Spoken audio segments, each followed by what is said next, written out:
கேசி கோபி அண்ணா யூடியூபின் வணக்கம். பெண்களே, உங்கள் வருங்கால கணவர் எந்த ராசியில் எந்த நட்சத்திரத்தில் பிறந்தவர்? இதோ ஒரு பெண்ணின் உதாரண ஜாதகம்.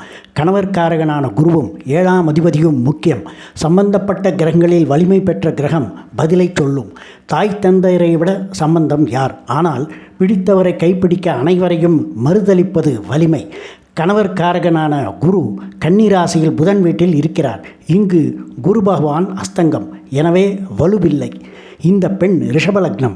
கணவரின் செயல்பாடுகளை குறிக்கும் 7ஆம் அதிபதி செவ்வாய் கடகத்தில் நீச்சம். ஆனால் செவ்வாய்க்கு வீடு கொடுத்த சந்திரன் நவாம்சத்தில் உச்சம். எனவே செவ்வாய் நீச்சபங்க ராஜயோகம் பெறுகிறார். ஆகையால் இவர் கணவரின் ராசி கடகராசி. மேலும் கணவர்காரகனான குருவிற்கு புதன் வீடு கொடுத்ததால் கடகராசியில் உள்ள புதனின் நட்சத்திரமான ஆயில்யம்தான் இவர் கணவரின் ஜென்ம நட்சத்திரம். இதுதான் பதில், சுலப வழி. நன்றி.